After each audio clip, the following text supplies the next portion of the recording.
હવે નજર કરીએ વિગતવાર સમાચાર પર। સ્થાનિક સ્વરાજની ચૂંટણીના પરિણામ બાદ છોટાઉદેપુર જિલ્લાના ધમોડી ગામમાં તણાવપૂર્ણ સ્થિતિ સર્જાઈ હતી। મોટી સડલી જિલ્લા પંચાયત બેઠક પર ભાજપના ઉમેદવાર અશોક રાઠવાની હાર બાદ તેમના સમર્થકોમાં નારાજગી જોવા મળી, જે હવે વિવાદમાં ફેરવાય છે।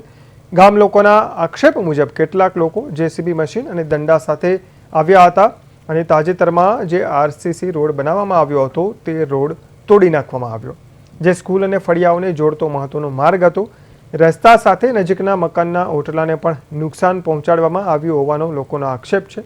ઘટનાને લઈને ગામમાં ગભરાટ ફેલાયો હતો અને લોકો ખુલ્લેઆમ બોલતા પણ ડરી રહ્યા છે। જીતેલા ઉમેદવાર સુખરામ રાઠવા ગામમાં પહોંચ્યા હતા અને લોકો સાથે તેમણે મુલાકાત કરી અને આ અંગે પ્રાંત અધિકારીને રજૂઆત કરી। બીજી તરફ ભાજપના તાલુકા પ્રમુખે આ આક્ષેપોને પાયાવિહોણા ગણાવ્યા। હાલ ગામ લોકો તંત્ર પાસે ન્યાય અને સુરક્ષાની માગ કરી રહ્યા છે।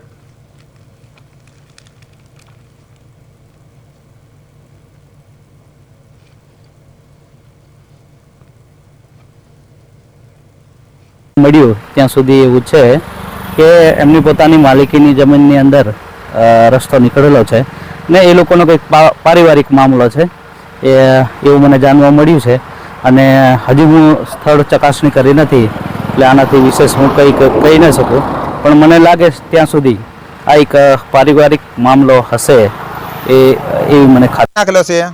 રસ્તો બનાવવાનો તૈયારી કરવા પડશે એને ભાજપે, કોઈ બી હોય, સરપંચ હોય, કોઈ બી હોય, જેસીબી ભાજપ વાળા જેસીબી લઈને તોડી નાખેલો છે, પણ રસ્તો બનાવો કેમ કે અમારે જાવર આવરમાં કાંઈ મેં તકલીફ પડે ને, બંધ થઈ ગયો ચૂંટણીમાં। ધમોડી ગામે આજે મુલાકાત લેતા મને ગ્રામજનોએ જણાવ્યું કે અમને ગામના ભાજપના કાર્યકરો અને ભાજપના નેતાઓ દ્વારા અમને ખૂબ ધમકીઓ મળી છે, કેમ કે એ લોકો એવું કહેવા માંગે છે કે અમને વોટ નથી આપ્યા। ગ્રામજનો એવું પણ કહી રહ્યા છે કે જ્યારથી મતગણતરી નું રિઝલ્ટ આવ્યું છે ત્યારથી અમને રોજ ધમકાવે છે, ઘરે આવીને ધમકાવે છે, જ્યારે લગ્ન પ્રસંગ હોય કે કોઈ હાટ બજારમાં જતા હોય ત્યાં પણ ધમકાવે છે।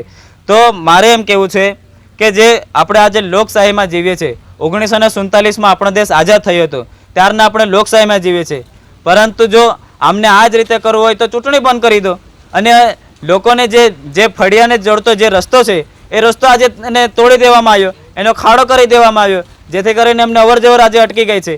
અને આજે એમને હું કહેવા માંગુ છું કે રોડ જે છે એ પોતાના કોઈના બાપની જાગીર નથી। આ જે રોડ છે એ જનતાના પૈસાના ટેક્સથી બનાવવામાં આવે છે।